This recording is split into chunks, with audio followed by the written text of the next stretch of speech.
السلام عليكم ورحمة الله وبركاته. بسم الله إن الحمد لله والصلاة والسلام على من لا نبي بعده وبعد.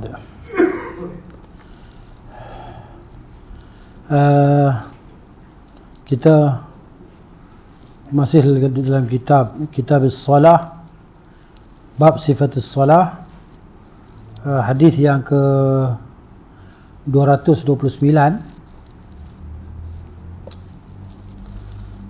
dari kitab hadis Bulughul Maram, dan saya baca syarah dia Tawdihul Ahkam min Bulughul Maram.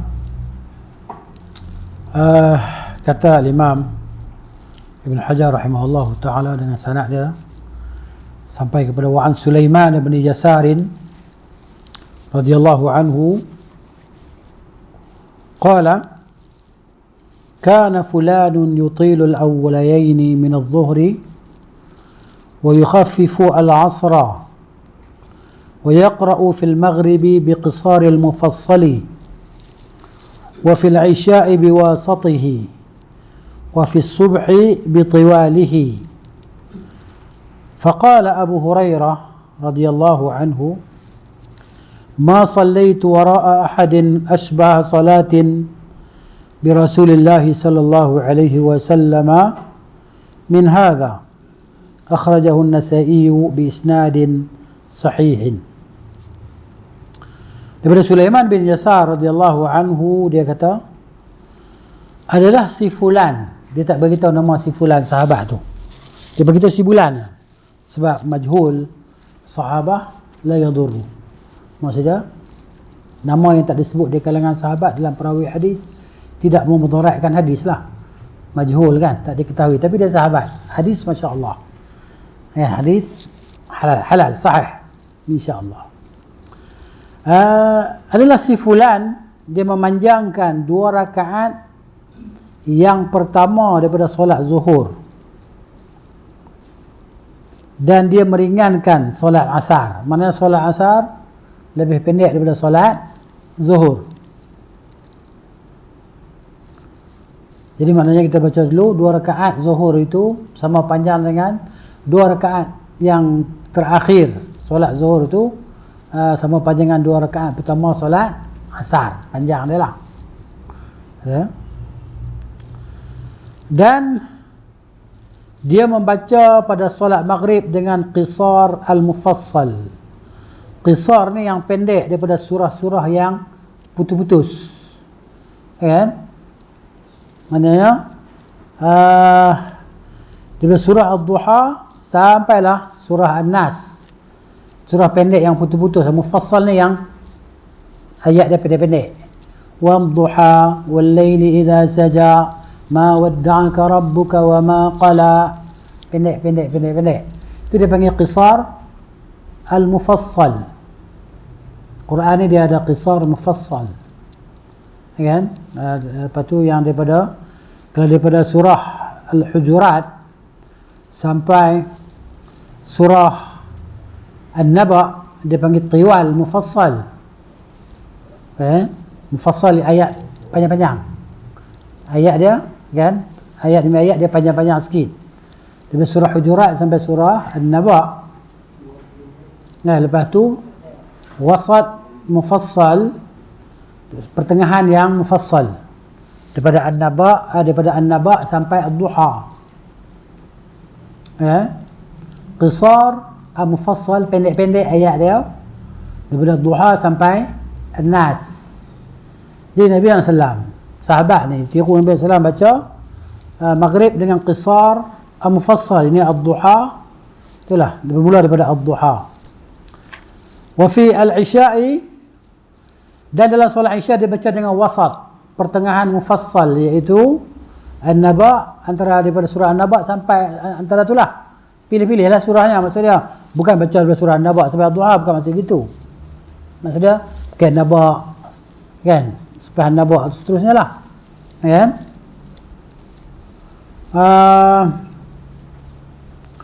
Dan dalam solat subuh dia baca tiwal al-mufassal, yakni bermula dari surah Al-Hujurat lah, kan? Ataupun pilih sampai pada surah Naba tadi. Gitu. An-Nazi'at kan. Sebelum nampak surah apa? Kemudian faqala Abu Hurairah, kata Abu Hurairah radhiyallahu anhu, aku tidak pernah solat di belakang seseorang yang solat dia serupa dengan solat Rasulullah SAW macam orang ni, macam sahabat ni. Mana dia tiru cara bacaan Nabi SAW dalam solat-solat, mana yang solat-solat 5 waktu tadi lah. Hadis dikeluarkan oleh An-Nasa'i dengan sanad yang sahih.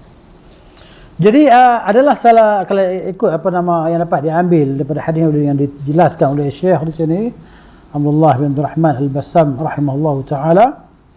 Dia kata adalah salah seorang daripada imam Masjid Nabawi. Salah seorang daripada imam Masjid Nabawi iaitu Umar bin Salamah radhiyallahu anhu. Yang jadi imam ni fulan dia Umar bin Salamah.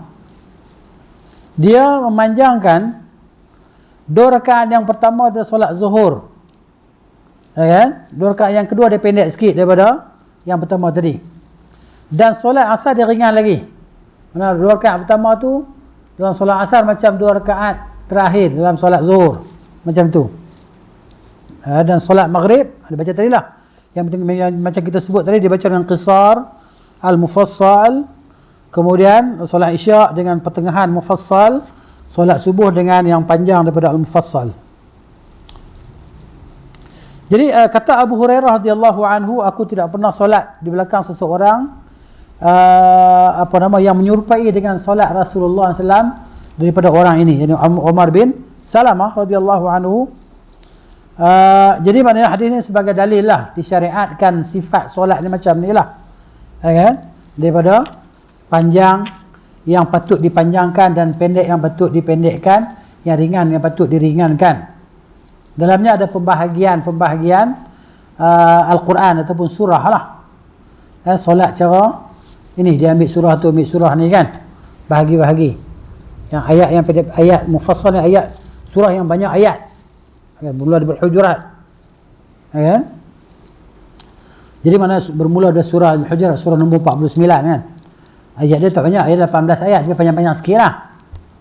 Dia 18 ayat, tapi dia panjang-panjang sikit daripada surah An-Naba dalam belakang tu lah. Ya?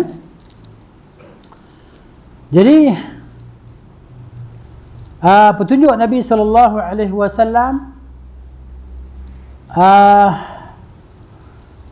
adalah tidak, maknanya tidak melakukan bacaan yang panjang-panjang lah dalam solat maghrib. Okay?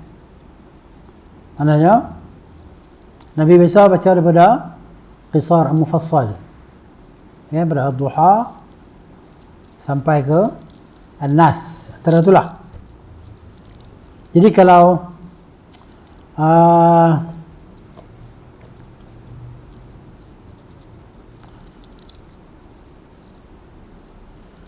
jadi di sini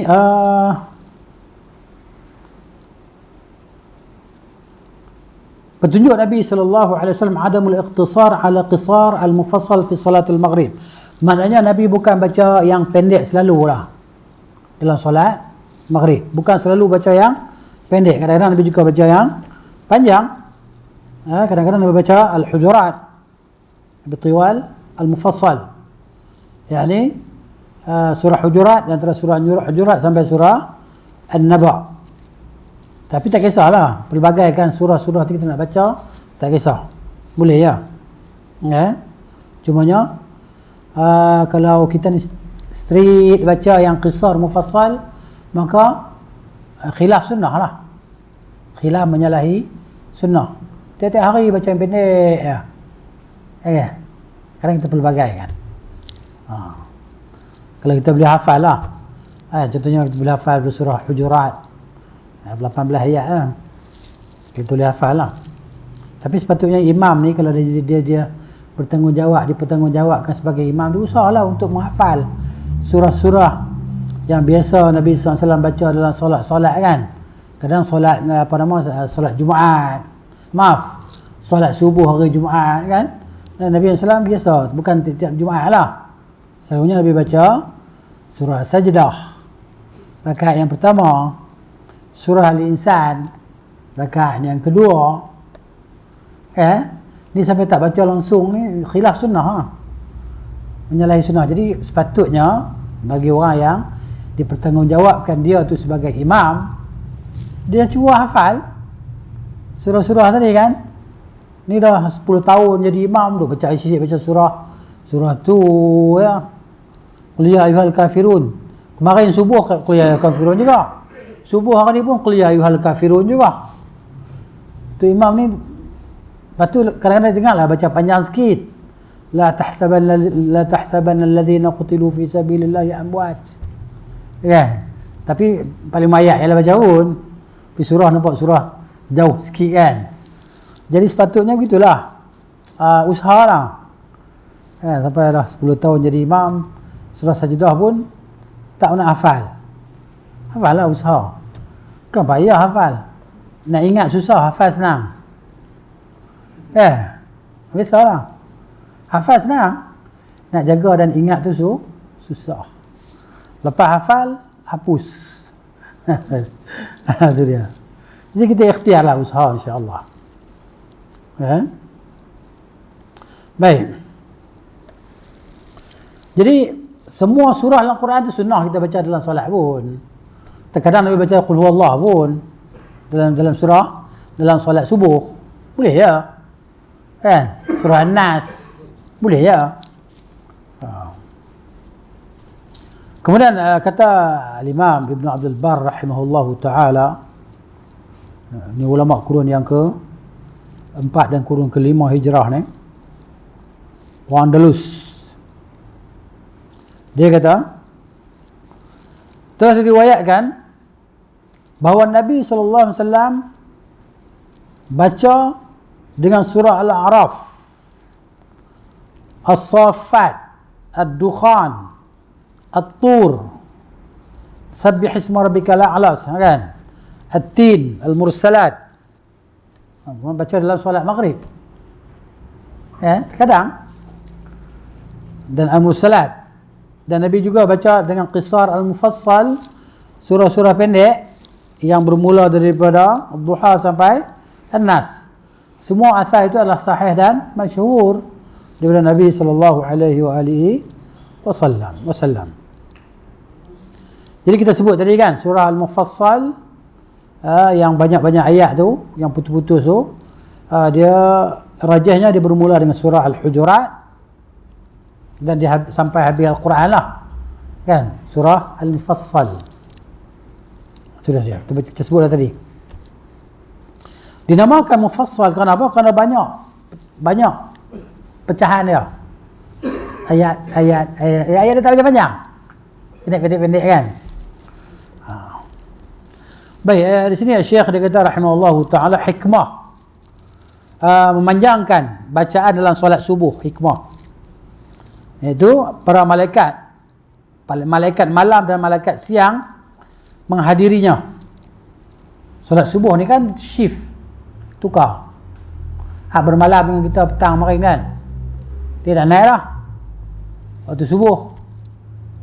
Jadi apa berhimpun waktu bila? Waktu solat subuh tu lah. Hai nak duduk dengan kita daripada pagi ni sampai petang sana ni, malaikat lain pula.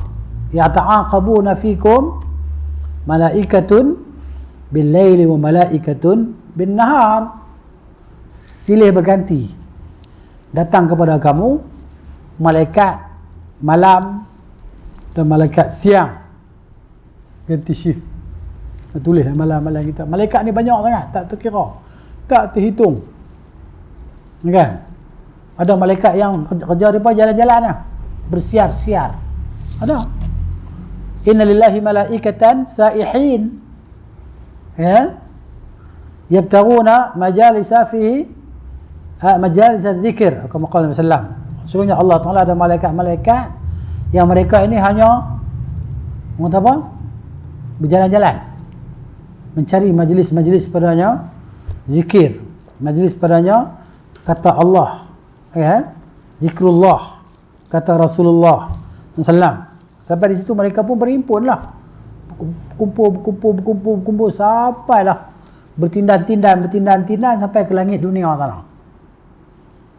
Dia duduk dengan majlis kita, Sebab tu majlis sakinah, majlis rahmah. Kalau kita sabuk kepala kena buang kerja dan sebagainya, pergi kelas lah. Ya. Jadi ramai orang kena buang kerja kan, kerja MD tak ada kan, orang tak pergi beli makan pergi McDonald, kerja tak ada, pergi kelas kan, bawa bag Grab, insyaAllah ada rezeki kita lah kan. Kita ni lagi hidup rezeki tak habis lah. Jadi bila kita mati, habis lah rezeki kita. Anak-anaknya rezeki ya, sama juga lah. Kita dibimbang apa rezeki anak tak boleh makan dan sebagainya kan. Kita usaha setakat kita mampu lah, sebagaimana telah dituliskan untuk kita. Baik, jadi hikmah dipanjangkan bacaan dalam solat subuh tadi kerana malaikat tadi berhimpun, malaikat malam dan siang berhimpun padanya. Ini sebagaimana firman Allah dalam surah Al-Isra ayat 78, A'udzubillahi minasyaitonir rajim. Wa Qur'anal fajr, inna Qur'anal fajri kana mashhuda. Dan bacaan pada waktu fajar. Semuanya bacaan pada waktu fajar itu dipersaksikan. Malaikat datang menyaksikan bacaan kita. Dan kerana itu, kenapa diperpanjangkan, hikmah diperpanjangkan pada solat subuh? Kerana waktu tu waktu lalai, orang lalai dengan tidur, terlalit, terlena, kan? Dia biasa jaga pukul 5.30, tiba-tiba pukul 6 baru terjaga, pukul 6 orang baru nak qamat, kan? Jadi sempat lagi lah, ambil wudu kan, start minyak, start motor, pulas minyak, habis-habis pergi masjid. Tak boleh angkat tayar. Tu pergi masjid lah, cepat kan.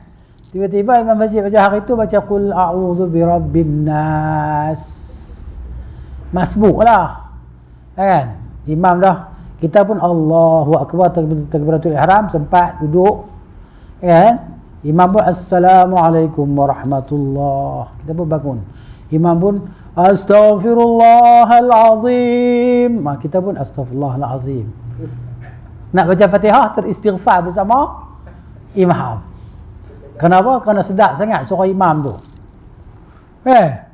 Oh, dia punya lagu tak kira lah. Padahal macam masa solat subuh tadi punyalah malas, baca pun suara tak keluar. Solat tadi, rakaat pertama kedua tu kan, Allah mengantuknya tu imam ni.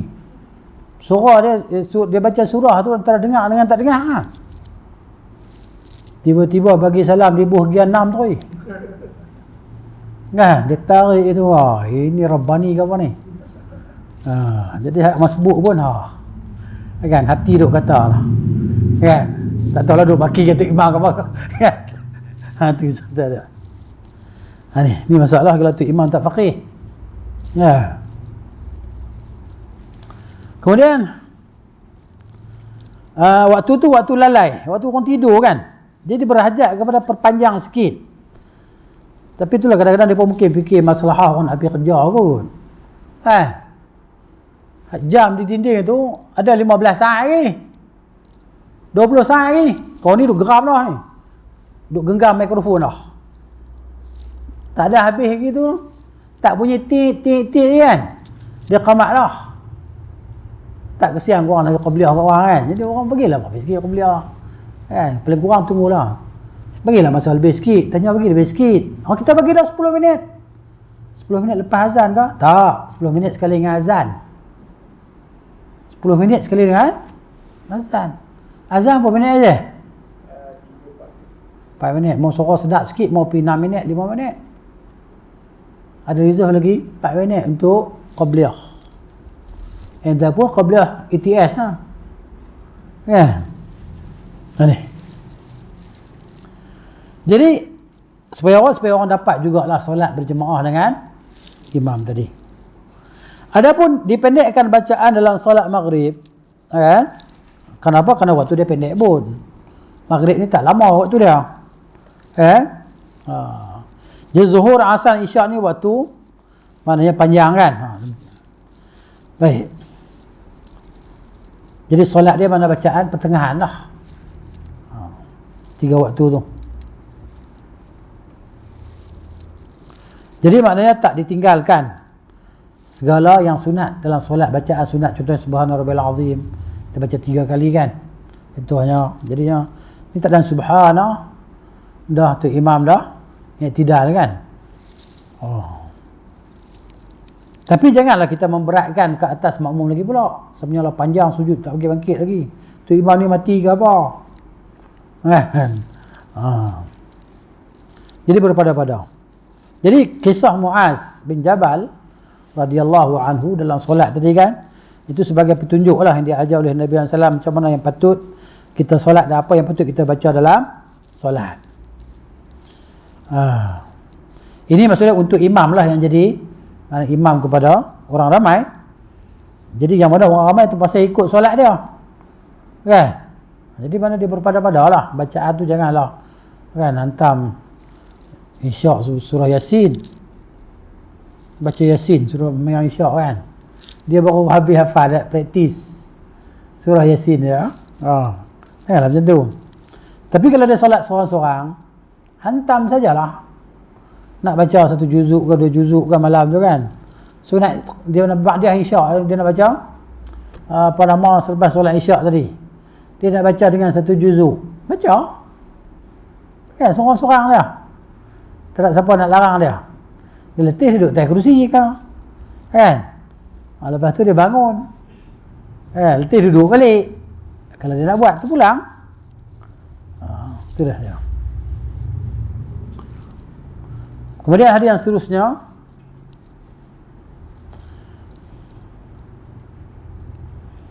wa an Jubair bin Mut'im Al-Qurashi radhiyallahu anhu. Jubair bin Mut'im ni dia masuk Islam lewat dah. Waalaikumsalam warahmatullahi. Dia di antara orang yang bijak-bijak lah, di kalangan orang bijak daripada bangsa Quraisy, dan di antara pembesar-pembesar Quraisy jugalah. Okay?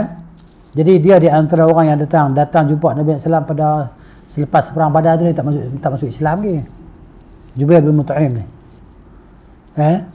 Jadi bila berlaku perang antara orang Islam dengan orang Quraisy, orang musyrikin Mekah, jadi kalah orang Quraisy tadi kalah. Ada yang ditawan. Jadi Jubair bin Mut'im ni dia datang jumpa Nabi SAW, diminta lah pada Nabi SAW bahawa dibebaskan tawanan tadi. Nabi kata, kalaulah ayah engkau, lau kana asy-syekh abuka hayyan fa'atana fihim lashfa'nahu. Kalaulah ayah engkau ni dulu kan, tapi dia mati dah, mati musyrik lah, dia hidup, dia datang minta syafaat kepada kami tentang tawanan ni, kami akan beri syafaat. Kenapa? Kerana Nabi teringat kebaikan ayah dia tu, Mut'im bin Adi, yang mana Nabi SAW bila Nabi pergi Taif pergi dakwah kabilah Thaqif kepada Islam, kemudian bila Nabi nak balik ke Mekah, Nabi bimbang orang Mekah ni akan buat jahat pada dia kan. Masa tu kan selepas wafat Khadijah, wafat Abu Talib kan, wafat Khadijah apa, jadi Nabi SAW cuba nasib lah dengan Zaid bin Harisah pergi Taif. Jadi masa balik tu lah Nabi SAW minta Mut'im bin Adi tadi defend dia lah, defend dia ketika dia nak masuk ke Mekah. Jadi Mut'im bin Adi apa, dia setuju tu defend Nabi SAW. Jadi orang tak berani nak buat kacau pada Nabi, sebab dia ada bawah perlindungan sekian-sekian orang. Jadi di antara kebaikan ayah dan Mut'im bin Adi ni, dia yang koyak perjanjian yang ditulis oleh penduduk Mekah tadi untuk boikot Bani Hashim dan Bani Al-Muttalib ni.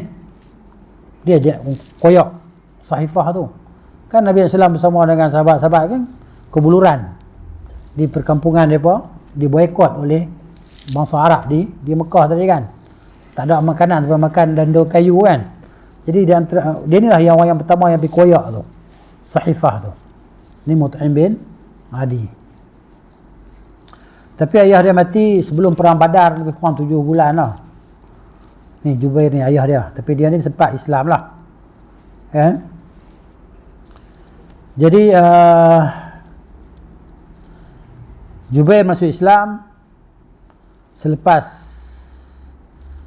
perjanjian Al-Hudaybiyah tu, dan sebelum Fathu Mekah. dia masuk Islam. Jubair bin Mut'im, dia daripada suku Abdul Manaf jugalah, kan? Suku Abdul Manaf juga, mana sekali sekabilah dengan Nabi SAW. Quraisy jugalah, daripada Quraisy. Jubair bin Mut'im radhiyallahu anhu, dikatakan dia wafat pada tahun 50 Hijrah atau 58 atau 59 macam itulah, kan, tak pasti. Dia kata, sami'tu Rasulullah sallallahu alaihi wasallam yaqra'u fil maghribi bit-tur. Dia kata, aku dengar Rasulullah membaca dalam solat maghrib dengan surah Wat-Tur. At-Tur, Wat-Tur wa kitabim mastur. Surah nombor 25, dalam dia ada 49 ayat. Maknanya Nabi baca panjang tu. Surah apa nama? Hadis muttafaqun alaih. Ini termasuk dalam tiwal al-mufassal. Tiwal al-mufassal, kita sebut tadi tiwal al-mufassal daripada Hujurat, kan? Hujurat surah nombor 49, dia surah 552. Masih lagi dalam tiwal al-mufassal lah, panjang, 49 ayat dalam solat maghrib. Itu hadis muttafaqun alaih, sepakat Imam Al-Bukhari dan Muslim dalam meriwayatkannya. Baik, apa yang dapat kita ambil daripada hadis ini? Kata Syekh rahimahullahu taala, kebiasaannya dalam bacaan solat maghrib ni, dia adalah qisar mufassal kebiasaannya. Biasanya. Kenapa? Kesempitan waktulah. Waktu pendek. Tetapi kadang-kadang dilaksanakan dengan tiwal mufassal. Macam tadi lah, Nabi baca surah At-Tur. Jadi dia tak khusus lah dengan bacaan pendek saja. Boleh kita baca yang panjang. Boleh. Satu surah. Ya, satu surah.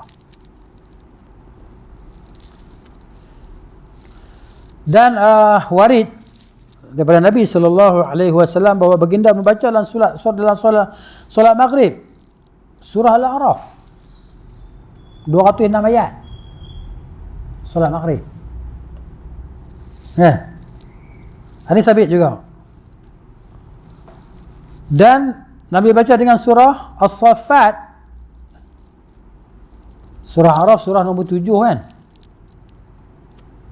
dalam Quran. Nabi baca dalam solat maghrib kadang-kadang. Jadi kalau kita hafiz, kita hapus semua. Al-Hafuz. Itu dia. Dan Nabi juga baca dengan surah As-Saffat, surah nombor 37 yang jumlah ayat dia 182 ayat.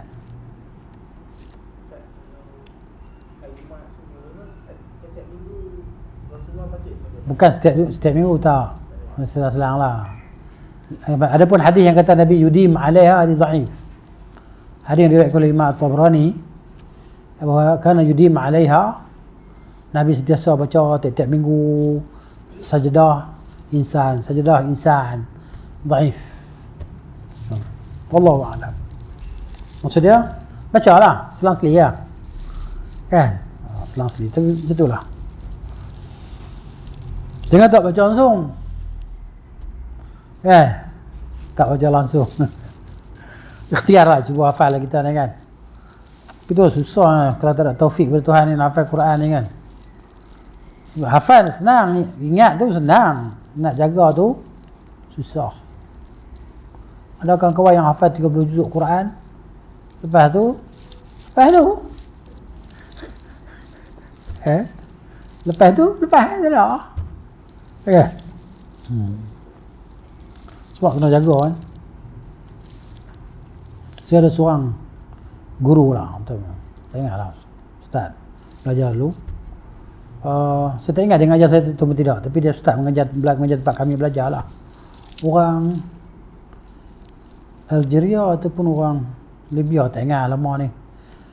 Dia rajin baca Quran. Nak sembang, nak tanya soalan dekat dia tanya nak berapa minit. Kita nak sembang, dia nak tanya ustaz, nak tanya soalan berapa minit nak. Alah. Kalau kita minta 5 minit, tengok 5 minit. Okey, Ikut mana okey, dia tak layan kita. Baca Quran dalam masjid, baca sambil berjalan, dia hafal ulang Quran. Hebat insya-Allah kan. Hafazan dia pun kuat lah. Ingatan dia pun kuat, tapi dia pun ulang hafazan. Ada seorang kawan tu, orang Pakistan. Satu solat dia ulang satu solat, bukan lepas solat, sebelum solat lah dia jadi wirid Quran dia. 2 juzuk. 5 waktu dah 10 juzuk. Tapi Quran ni mulut lah. Macam kita baca surah Fatihah kot. Kan? Tebuk lah kat mana pun. Macam kita tebuk iyyaka na'budu wa iyyaka nasta'in, so kita sambung. Boleh sambung tak? Tak boleh karut lah. Kalau langut fikir lah karut lah. Kan? Tapi dia tebuk kat mana pun. Hidup dengan Quran sungguh. Masya Allah. Jelas kita kan? Itu dia. Kemudian begitu juga Nabi SAW pernah baca dengan surah Dukhan dalam solat maghrib. 59 ayat. Banyak oh. Surah Al-Mursalat 50 ayat. Kan? Dan Nabi juga baca surah At-Tin, pendek ya. Qisar mufassal 8 ayat kan. At-Tin. Dan Nabi baca juga surah Al-Falaq dengan surah An-Nas. Semua hadis ni sahih. Nabi SAW pernah baca yang panjang, yang pendek, yang pertengahan dalam solat maghrib. Jadi panjang surah Al-A'raf tadi lah. Sampai 206 ayat tu. Kita kalau tu imam baca tu dalam tarawih ke, goncang kepala lutut. Bunyi krik duk kancing gigi. Bunyi apa? Krik bunyi gigi duk kancing belakang, ketak, tak larat berdiri. Memang sunat duduk, apa masalah dia? Relax kan, jangan minum sudah. Duduk. Kan? Memang sunat. Jadi kita cuba kan. Pahala banyak, nak pahala banyak. Semuanya bulan Ramadan kan. Nak kejar pahala. Kan ada apa pun habis tarawih tidur ataupun tengok handphone ada apa. Tengok handphone memang pukul 1 pagi pula tu. Duk scroll, habis pun scroll, tak habis scroll. Tak habis kan. Kita yang habis. Kemudian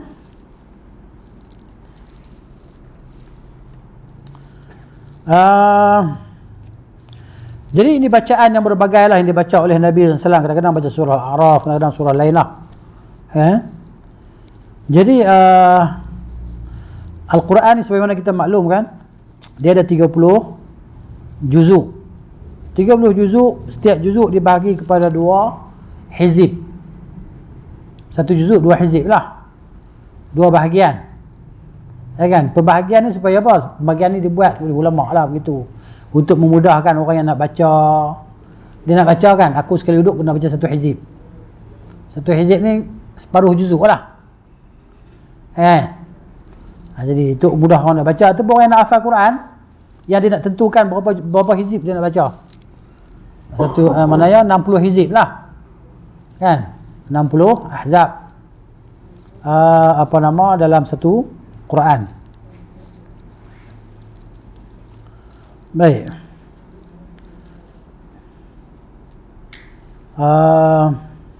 Jadi kalau surah Al-Ahzab ni dia hizib yang ke-16 lah. Ya. Juzuk yang ke-8. Kan? 8 kali 2 16 hizib lah.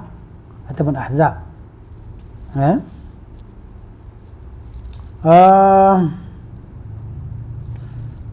Nabi baca At-Tur, Mursalat, Nabi baca Al-A'la. Ini dia. Ini cerita dalam solat maghrib.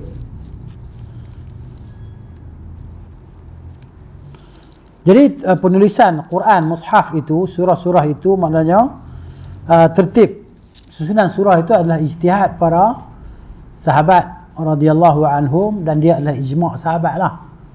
Penulisan surah-surah dalam mushaf kan, bermula dengan Al-Fatihah, berakhir dengan An-Nas, adalah ijtihad para sahabat ataupun ijma' para sahabat lah. Jadi wajib lah kan penulisan surah tadi mengikut apa yang ditulis oleh para sahabat lah.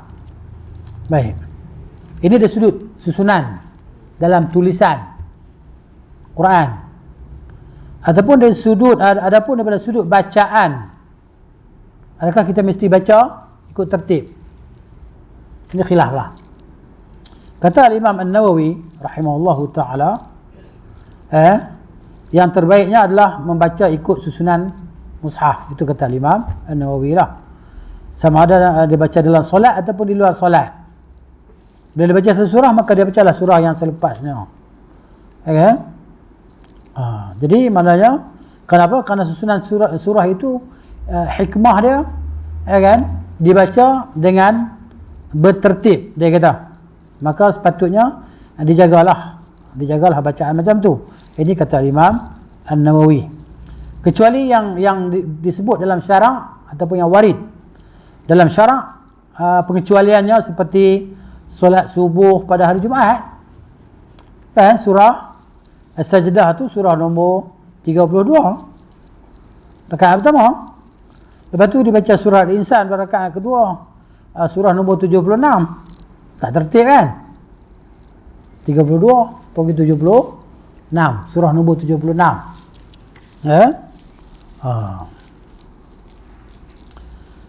Dan 2 rakaat fajar dibaca dengan surah Al-Kafirun, kan? Kemudian dibaca surah Al-Ikhlas. Tapi kalau baca terbalik boleh? Harus, dia kata, kan? Tak ikut tertib boleh je, harus. Cuma itu yang disukai, kata Al-Imam An-Nawawi. Cumanya perbuatan Nabi SAW tu membenarkan. Sebab Nabi dalam solat Nabi baca Baqarah dengan sahabat yang nama Huzaifah, kan. Kerana sekali Huzaifah, sekali dengan Abdullah bin Mas'ud, kan, radhiyallahu anhuma. Nabi SAW solat malam, solat sunat. Nabi solat seorang lah, kan. Sahabat tengok Nabi solat, dia pun duduk sebelah Nabi SAW. Baqarah 1 surah 280 ayat je kita nak baca, kan. Per juzuk, kat 3 juzuk, 2 juzuk lebih. Satu juzuk kita baca setengah jam, 2 juzuk sejam, 1 rakaat sejam lebih, surah Baqarah. Lepas tu tak berhenti lagi, Nabi baca surah An-Nisa, sepertinya surah Imran, kan. Nabi SAW baca surah An-Nisa, tambah lagi. Baca pula surah Al-Imran 1 rakaat je. Ni betul-betul kena khusyuk betul ni. Itu betul kena persediaan hebat ni nak sembahyang solat macam ni, kan. Kena kurang makan, buka puasa minum air sikit ya. Dengan minum ais, kan. Makan pun mungkin kurma yang rutab lah, kan. Yang tabur nasi sepinggan setengah, nasi saja, tak campur lauk lagi, kan. Kari lagi, kan. Sayur lagi. Tu yang jadi setinggi kucing duduk, orang lawak lah si kucing duduk makan nasi, kan. Memang banyak. Kita nak tengok orang makan banyak, tengok kedai mamak. Kadang-kadang dia bubur nasi dia tak sedar lah. Dia punya seluar, butang baju dia kat pusat tu dah terbuka dah. Tengok dia bubur nasi tu dia. Boleh habis ke abang ni? Boleh habis ke abang ni? Habis je. Habis. Nasi bukit. Nasi mamak, kan? Nasi kandar. Habis dah makan. Kalau nak tarawih buat macam tu jam lah.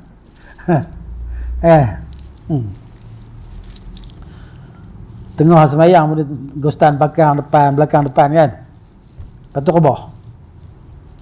Kemudian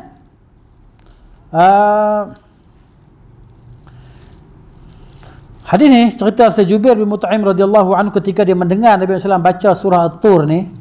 Masa dia dengar tu di mana? Di Mekah ni. Dia kafir lagi. Tapi orang Arab, kan, bahasa dia boleh dengar, dia boleh ingat. Dia dengar Nabi baca surah At-Tur tu. Dia riwayat hadis ni masa dia masuk Islam. Tapi dia dengar hadis ni masa dia kafir. Kan dia kata apa? Sami'tu. Aku dengar Nabi SAW baca surah At-Tur dalam solat Maghrib di Mekah. Masa tu dia kafir lagi. Nanti dia masuk Islam, dia cerita, aku dengar hadis ni dia cerita. Itu dia.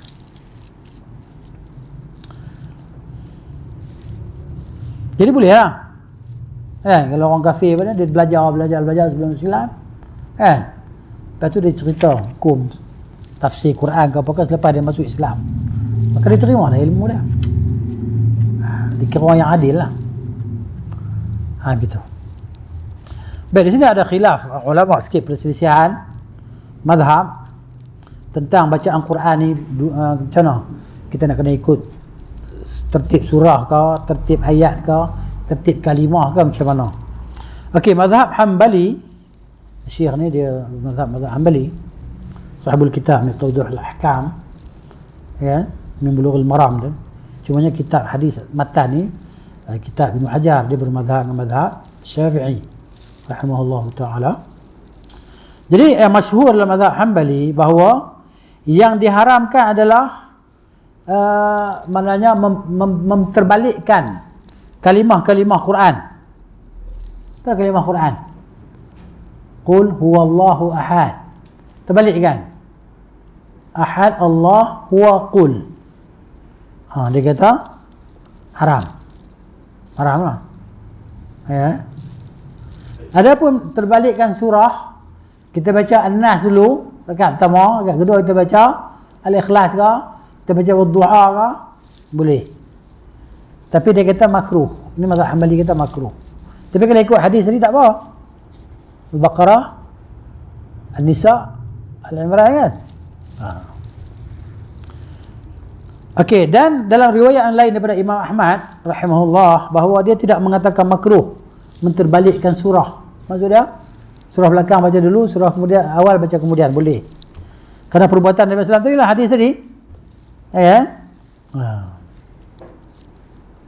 Dan tartib surah ni adalah ijtihad para sahabat radhiyallahu anhum.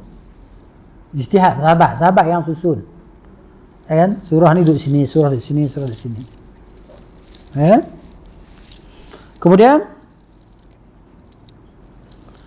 Syekhul Islam Ibn Taimiyah rahimahullahu taala dia kata haram menterbalikkan ayat. Contoh ayat ke-5 kita pergi letak di awal, kita baca dulu, lepas tu kita baca ayat keempat, lepas tu kita baca ayat ketiga, baca ayat kedua, ayat pertama. Dia kata haram. Kenapa? Kerana Nabi SAW telah meletakkan gitu. Itu yang diletakkan oleh Nabi. Nabi kita letakkan surah ni di sini. Ayat ni di sini. Ayat ni di sini. Itu adalah perintah Nabi sallallahu alaihi wasallam kepada penulis wahyu.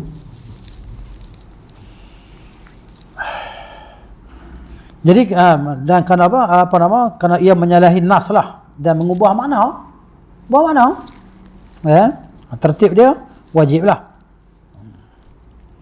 pada tulisan tadi.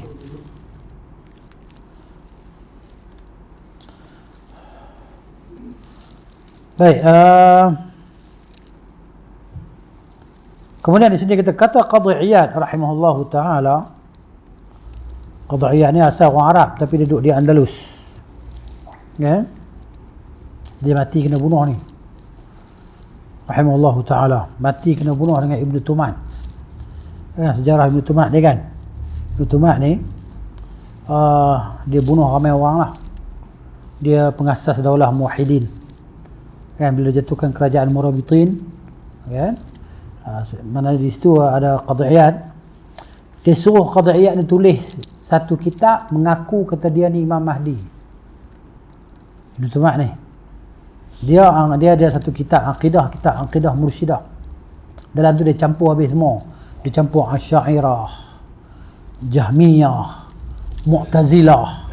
Dia satu kan akidah dia. Dan dia wajibkan orang baca kitab dia kena khatam seminggu sekali. Macam Quran pula. Akidah mursyidah dia. Siapa tak baca tu tak hafal tu kafir. Ibnu Tumat ni. Jadi dia suruh Qadhi Iyad ni rahimahullahu taala ni cerita peristiwa kurun yang ke-5 dan kurun yang ke-6 Hijrah. Sebab dia kena bunuh tahun 544 Qadhi Iyad ni rahimahullahu taala. Jadi dia tak mau tulis, bila tak mau tulis Ibnu Tumat dia suruh tentera dia panah-panah penuh, ceracak, penuh di badan dia.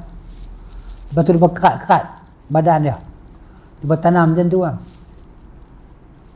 Dia tanam macam tu kan. Tak disolatkan, tak dimandikan, tak dikafankan. Ini Qadhi Iyad rahimahullah ta'ala. Mandi budak, kapan budak, tanam macam tu kan. Lepas tu tempat dia beri rata tanah, tak nampak banyak kubur pun. Lepas tu dia berjual tanah tu dekat puak-puak Nasrani. Puak-puak Nasrani buat sebelah tu buat gereja. Jadi selepas lama dah kalah puak-puak Muhyiddin ni, datang jadi selepas tu para ulama orang Islam tahulah tempat dia ditemui lah kubur Qadhi Iyad ni pada sekitar tahun 712 Hijrah macam tu lah kan. Setelah 544 Hijrah, 544 sampai 712 baru dia jumpa kubur dia kan. Baru ramai solat di kubur dia lah, solat jenazah. Dia tak korek lah jenazah tadi kan, tapi dia kerak macam tu lah. Ibn Tumat ni memang dia ni suka bunuh orang kan. Dia paksa orang ikut akidah Asy'ariyah, siapa tak ikut bunuh. Berapa ramai orang dia bunuh orang apa nama rakyat murabitin ni ramai. Dan dia bunuh lelaki-lelaki, perempuan hidup jadi hamba macam Firaun ni. Ibn Tumat baca sejarah dia Jadi Qadhi Iyad ni mati dibunuh rahimahullah. Sebab apa? Sebab suruh tulis kitab mengaku kata dia tu Imam Mahdi yang ditunggu-tunggu. Okay. Kalau dia tak mau dibunuh. Dia kata apa? Kata Qadhi Iyad rahimahullah, sesungguhnya susunan surah-surah ni adalah ijtihad kaum muslimin. Ini para sahabat lah radhiyallahu anhum ketika mereka menulis mushaf. Dan ia bukanlah daripada susunan Nabi sallallahu alaihi wasallam. Yang Nabi beritahu tu ayat ni di sini, ayat di sini. Ada surah ijtihad Nabi para sahabat. Sebab apa? Sebab penulisan mushaf zaman Abu Bakar. Jadi ayat ni turun ikut ikut peristiwa yang berlaku. Kerana ayat ni turun kemudian kan. Dia bukan maksudnya surah Baqarah tu Alif Lam Fatihah tu turun dulu. Walaupun dia duduk di awal surah awal Quran kan, turun dulu surah Al-Alaq tu kan, belakang tu qisar mufassal. Baik, ini adalah pendapat Imam Malik dan jumhur ulama lah, pendapat yang paling sahih lah ya. Adapun tertib ayat maka tak ada khilaf lah, susunan ayat tak ada khilaf lah. Dia adalah tertib daripada Nabi sallallahu alaihi wasallam, adalah petunjuk daripada Allah Subhanahu wa taala. Baik, ada yang seterusnya. Wa an Abi Hurairah radhiyallahu anhu qala kana Rasulullah sallallahu alaihi wasallam yaqra'u fi salatil fajr yawm al-jum'ati Alif Lam Mim Tanzilul. Kitab ni surah As-Sajdah lah, surah As-Sajdah, dan Hal Ata 'alal Insan surah Ad-Dahr tu. Hadis muttafaqun alaih. Dan dalam riwayat Tabrani daripada hadis Abdullah bin Mas'ud, yudimu zalika, Nabi buat tiap-tiap pagi Jumaat, tapi hadis ini dhaif ya. Sanad ilmah, dan Abu Hatim dalam kitab Ilal dia kata hadis mursal. Okey, di mana dibaca kadang-kadang lah, kadang-kadang. Jadi pengajaran daripada hadis dianjurkan membaca surah Alif Lam Mim Sajdah dalam rakaat yang pertama pada solat fajar hari Jumaat. Ini sunnah, kita laksanakanlah walaupun bukan tiap-tiap minggu kan. Dan surah Al-Insan pada rakaat yang kedua, agak panjang sikit lah. Kadang-kadang orang tak biasa kan, dia mengadu, apa lo imam tu baca kan, dah kita sakit lutut, baca surah yang panjang-panjang. Kita berdengar, bukan kita imam pun, kita makmum juga kan. Okey. Kemudian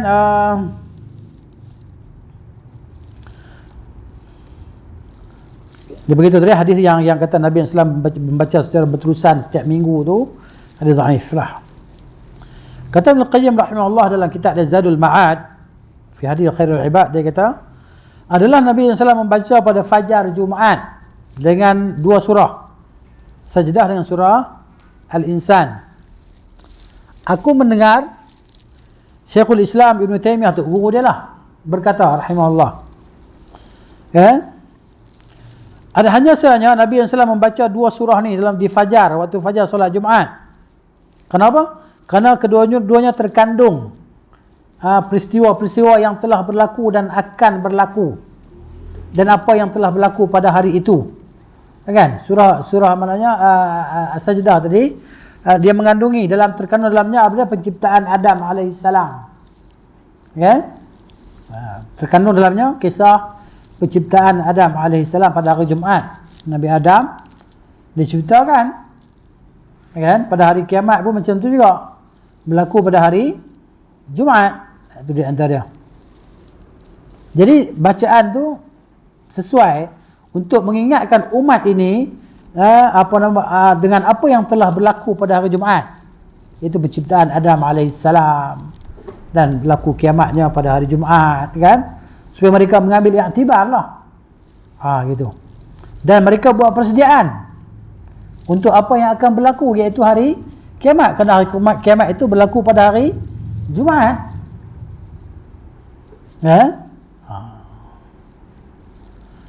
Baik. Itu di antara apa yang disebut oleh Syekhul Islam Ibn Taymiyah rahimahullah ta'ala.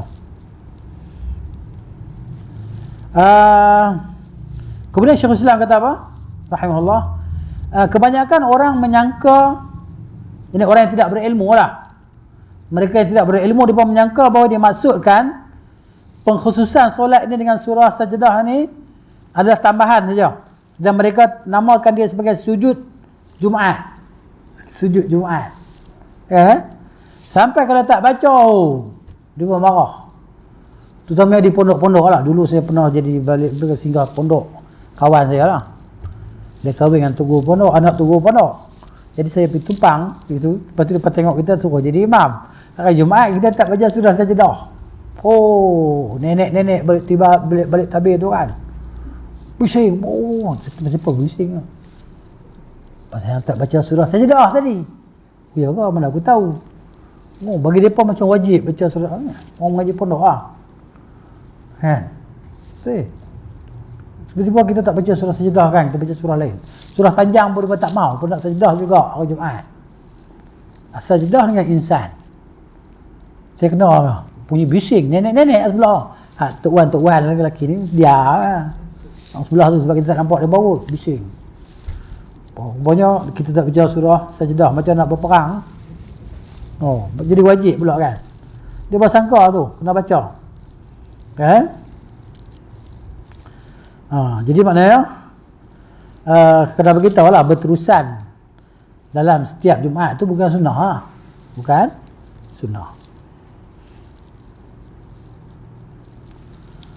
Sebahagian daripada imam-imam pula pada solat Jumaat ni, sini kata, dia buat macam mana tau? Sebahagian dia baca separuh Sajdah di rakaat yang pertama. Ini perbuatan yang menyalahi sunnah. Menyalahi sunnah. Dia baca separuh Sajdah pada rakaat yang pertama, kan? Dan separuh daripada surah Insan pada rakaat yang kedua. Jadi surah Sajdah rakaat pertama tu satu muka dia baca.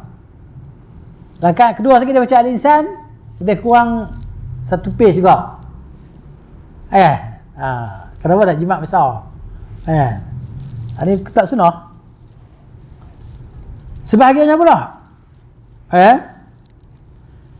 dia baca surah Sajdah dalam solat fajar hari Jumaat lah. Kan, surah rakaat pertama kedua surah Sajdah minggu ni. Minggu depan surah Insan pula. Jumaat depan. Rakaat pertama dan rakaat kedua. Ada juga khilaf dengan sunnah. Kita baca juga Jumaat juga. Minggu lepas kita baca Sajdah. Minggu ni kita baca Insan pula. Juga khilaf sunnah. Baik. Sebahagian lain pula dia baca surah Jumaat dan surah Munafiqin. Ya. Pada solat subuh Jumaat. Kenapa? Kerana nak beritahu ke orang hari ni hari Jumaat. Dengan niat nak beritahu ke orang hari ni hari Jumaat. Jadi macam ini semua khilaf dengan sunnah. Dan sebahagian dia pula baca solat subuh Jumaat tu dia baca surah Kahfi. Kan? Untuk apa? Untuk ingatkan orang supaya nanti lepas ni baca surah Kahfi ya. Hari ni hari Jumaat. Kan? Ada macam tu juga. Dia macam baca orang lah. Kan? Bukan salah baca surah tu, tapi bila dengan i'tiqad dan niat macam tu jadi khilaf sunnah lah, menyalahi sunnah. Jadi semua reka-reka depan sendiri benda bid'ah yang dia buat ni. Kan? Yang wajib je kita ikutlah apa yang Nabi sallallahu alaihi wasallam ajar. Ya, ikut Nabi. Tak maksakan kita mampu kan. Tapi janganlah kita niat i'tiqad macam tu. Kita reka sendiri tadi. Baik, itu cerita dia lah. Kemudian ada yang seterusnya, wa an Hudzaifah radhiyallahu anhu qala. Tunggu di sini ya. Ada soalan tak? Ya.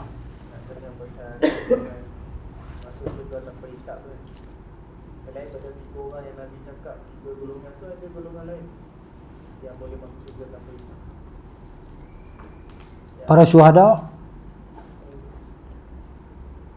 Ya. Tadi hadis tu, alladzina la yastarqun wa la yatatayyarun wa ala rabbihim yatawakkalun kan. Di sana ada lagi lah. Kan? Para syuhada, depa tu masuk syurga lah. Depa mati roh depa dalam syurga. Akhirat esok keluar balik masuk dalam jasad. Lepas tu terus masuk syurga. Mana Nabi sebut sebenarnya tak semestinya lah. Itu pengkhususan untuk orang tu. Orang lain pun insya-Allah kita minta untuk masuk syurga tanpa hisab dan tanpa azab. Ya bang. Ada 10 minit kan. Saya ada tengok YouTube ada wayang sunat dia pasang limon ni. Itu tiru sempo. Sempo pun 3 alas satu dia hantar semua sekali. Innamal a'malu binniyat. Kita setiap amalan tu dengan niat lah. Nanti niat nak sembahyang apa nama duha lah. Kita niat nak sembahyang. Contohnya kita niat sembahyang tahiyatul masjid. Kita sembahyang tahiyatul masjid betul kita sembahyang qabliyah zuhur. Kita dapat 2 pahala. Tapi kalau kita sembahyang qabliyah zuhur tak sempat tahiyatul masjid, mana kita dapat qabliyah zuhur tadi. Tapi tahiyatul masjid gugurlah. Jadi innamal a'malu binniyat. Tiap amalan itu dengan niat dia. Mana boleh puasa qada dengan puasa sunat sekali niat. Niat qada, niat sunat sekali. Masing-masing. Kalau itu kita boleh niat sembahyang qabliyah subuh sekali dengan sembahyang subuh. Aku tak dan subuh. Imam untuk Bilal ni cepat sangat qamat. Tak dan, dia bubuh terus 2 dalam 1. Mana boleh? Sembahyang fardu, sembahyang sunat. Berbeza niat. Walaupun perbuatan tu sama. Ada 2 rakaat atau 2 rakaat. Sama fizikal sama. Tak ada beza sikit pun. Qabliyah subuh dengan fardu subuh. Hak ni tinggal tak ada apa-apa. Tak ada pahala. Hak ni hang tinggal hang masuk neraka. Kan? Itu dia. Jadi itulah. Macam-macam lah. Dia nak cari tu kot. Buat TikTok dapat duit. Bila ramai orang tengok dia dapat duit. Itulah dia. Wallahu'alam. Saya tengok video tu ada orang hantar. Dia buh sekali semua. Dalam sebakui. Wassallallahu ala nabiyyina Muhammad wa ala alihi wa sahbihi ajma'in. Subhanakallahumma wa bihamdika asyhadu an la ilaha illa anta astaghfiruka wa atubu ilaik. Assalamualaikum warahmatullahi wabarakatuh.